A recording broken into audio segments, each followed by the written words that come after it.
महानुभाव जितने मेरा उस्ताद है वो मेरा गुरु है। सदा भगवान दाहिनी सन्मुख रहे,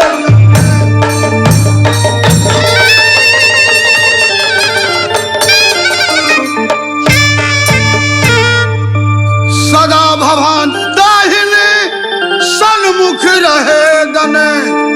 पांच देव मिल रक्षा कीज ब्रह्मा विष्णु,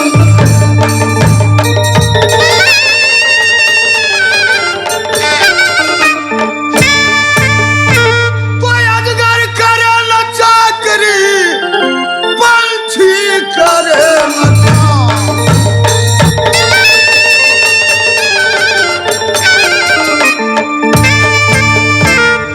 अजगर करे न चाकरी, पंछी करे न काम।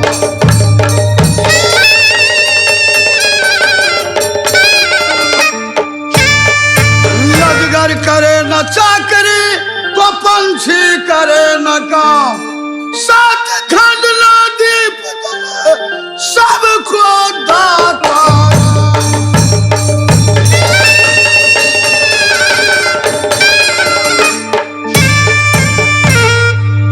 घर लगैया समाज सा आराधता यही पतरिया हमें।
हमारे जय नाम लगैया, हमारे जय नाम लगै छै। राजा कई शान है महारानी मैया दुर्गा।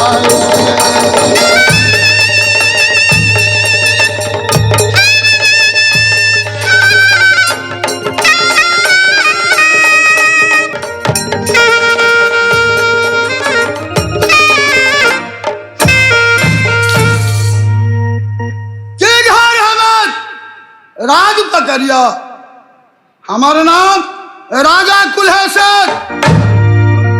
14 कोस राज ईश्वर जी कहा दलकिन राज पकड़िया जाइबे। ईश्वर जी या राज पकड़िया में लड़का नहीं देखा, सिर्फ एक लड़की। और लड़की के नाम बहुत प्यार से ढलो बउआ चंद्रावती। याव जलदी सयब मंत्री जी देरी नहीं आप लगा।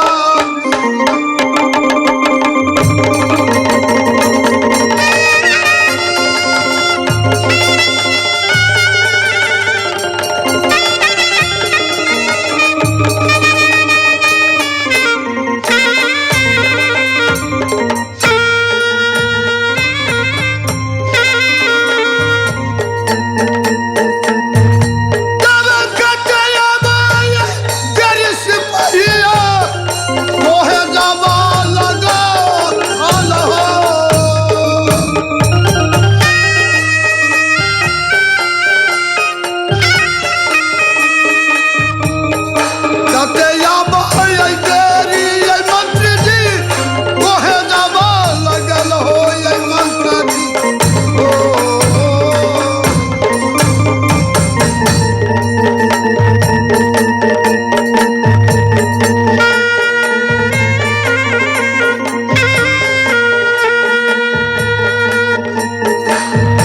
ओ मंत्री आला पे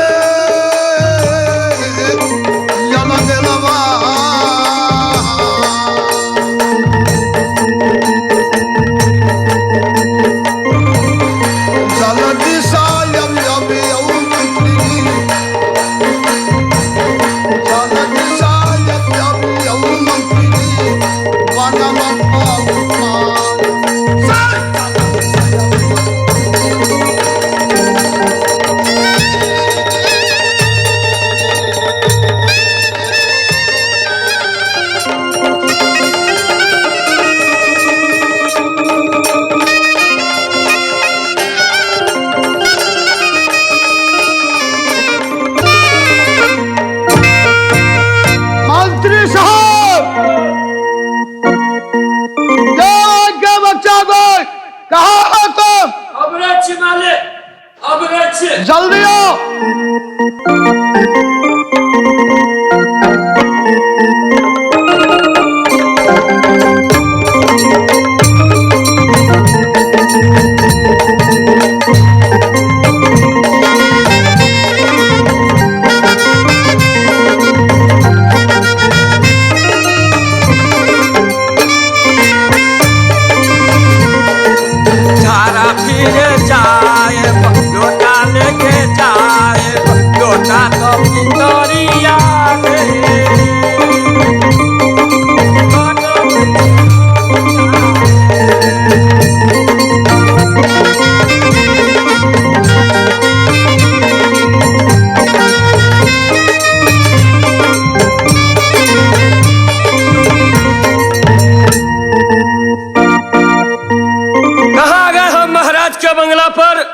हमारे महाराज ने ओ मंत्री साहब हल्ला कर रहे हैं। भाई साहब साल में 3 पौवा खेसारी एगो धोती एगो कुर्ता हमरा मिले वैसे हमरा धिया पुता के पेटो मुंह नहीं चले। जब महारानी के महल में जाते हैं तो महारानी कहती है खिरखिरवा जलावन ले आओ, खिरखिरवा खाना बनाओ।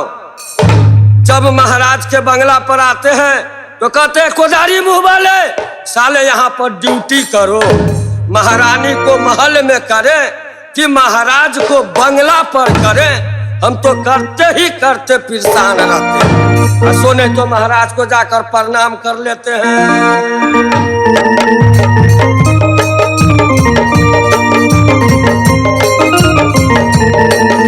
महाराज की जय हो।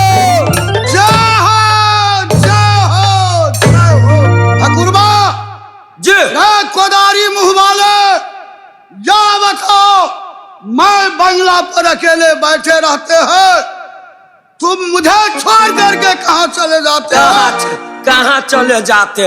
इस 14 कोस राज में अकेला मंत्री। अच्छा आयो महारानी के महल में करूं कि यहाँ के बंगला पर करूं? हम तो करते करते परेशान। काम काम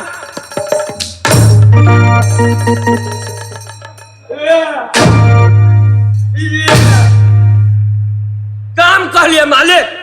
क्या कहा? काम काम जी। हरामजादा ऐसे बोलो।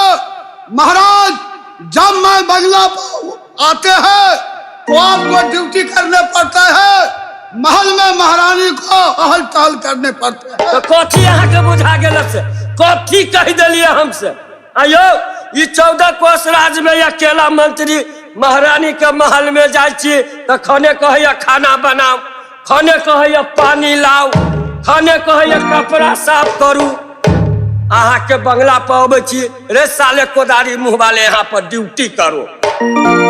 मंत्री साहब तुम्हें पता है यह 14 कोस राजपाट में जीव मैं तो अपना गादी पर बैठे रहते हैं, जीव जीव तुम्हारा मलकिनी महल में रहती है। जीव जीव ये 14 कोस राजपाट का मंत्री तुम है, जीव।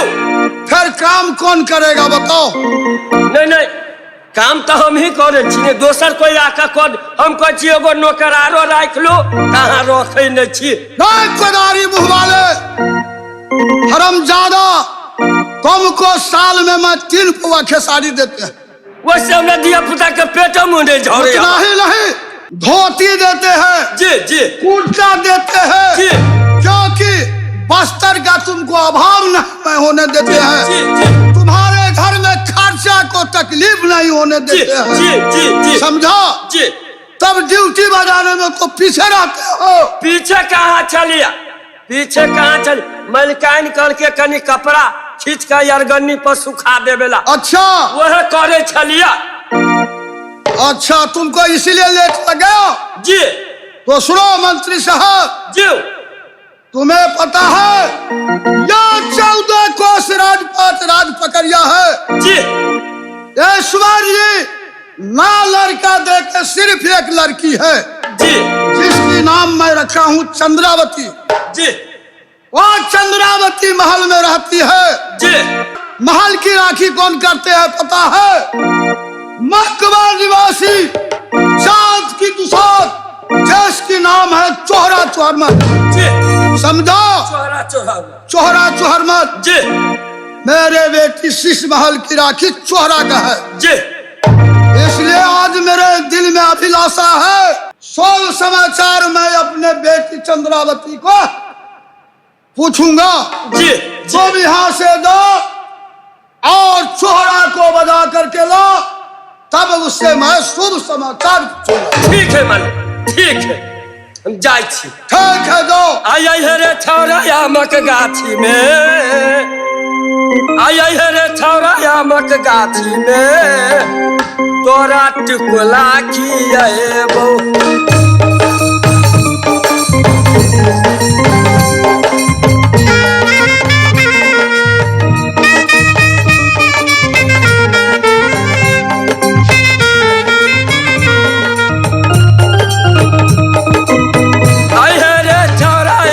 गाछी में तोरा टिकुला खिएबो। आई है रे छौरा आमक गाछी में, तोरा टिकुला।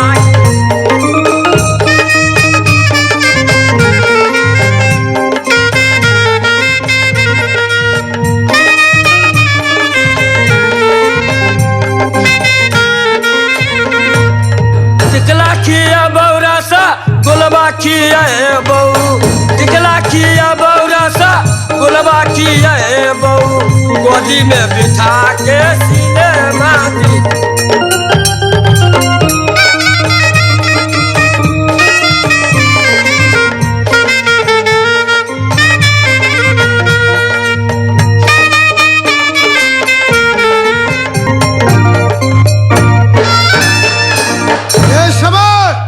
मंत्री साहब कहाँ गए? चोहरा चोहरमल की बुलाने के लिए। एक बात, मैं भी जा रहा हूँ, कुछ देर तक इंतजार करूंगा बंगला ऊपर में बैठ कर।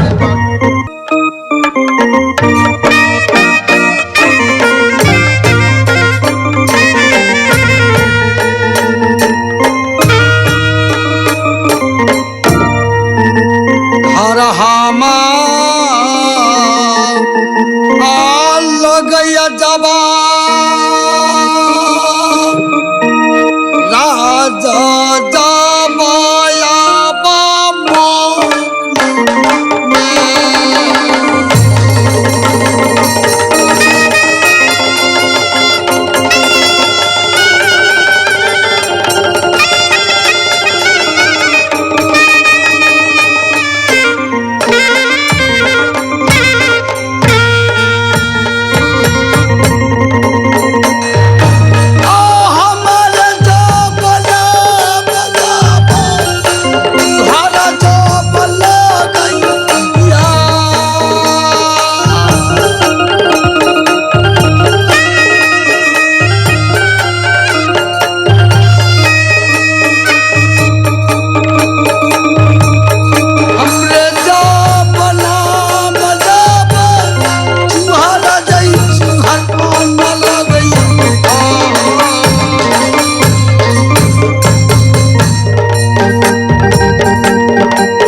कहा राजमोकवा में, और हमरे नाम दुनिया वालों ने कहा करते हैं चोहरा।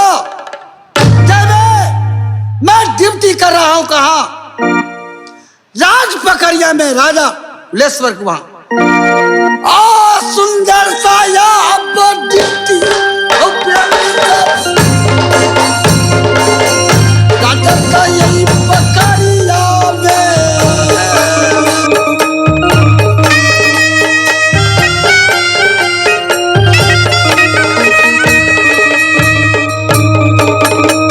बचपना से नौकरिया चोहरा राजा का यही पकड़िया बदल गई।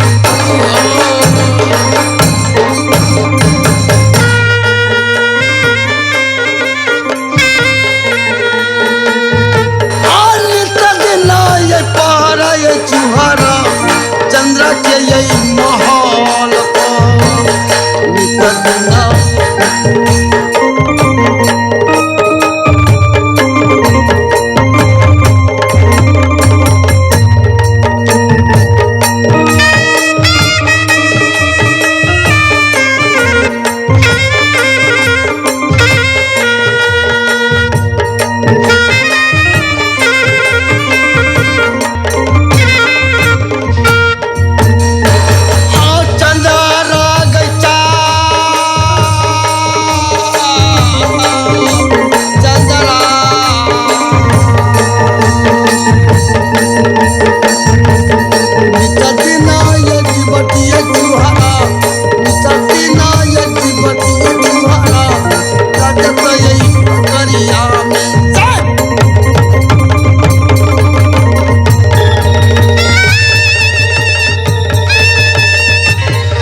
चोर का अगवान हूं। मेरा ही बस से दुनिया वालों ने चोरी करते हैं और मैं एक दो के बतावे 700 चोर का मैं अगवान हूं। चुहारा के हो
चोहरा के नाम सुनते तो बच्चा भी रोना पड़ता है।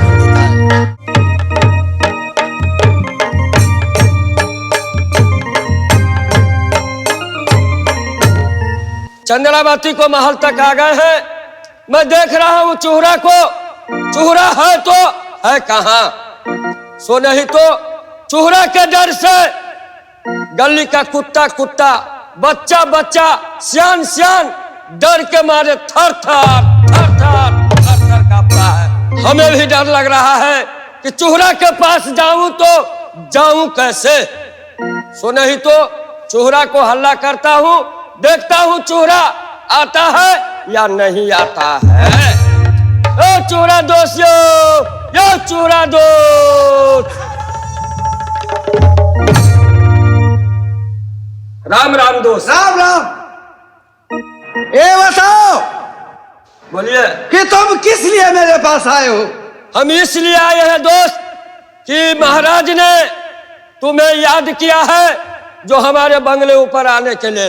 क्या कोई राज पकड़िया पर चढ़ाई किया है? हमको कुछ नहीं। मैं उसे जीवित नहीं छोड़ूंगा। यह चूरा बदला नहीं गया है। क्या बात है? हमको कुछ सच मुझे बताओ। हमको कुछ नहीं मालूम है।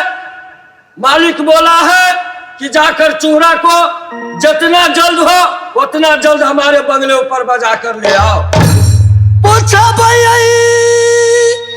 खबरिया हम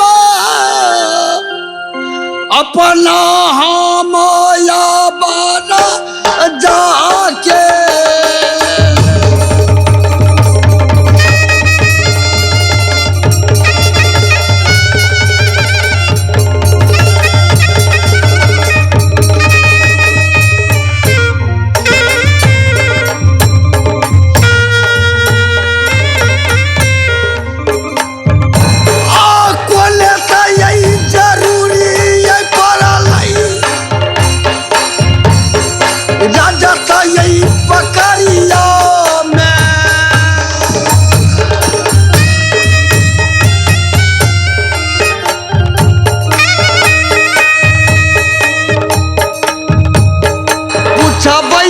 समस्या यही हम अपना जबो यही राजा से प्रेमी धन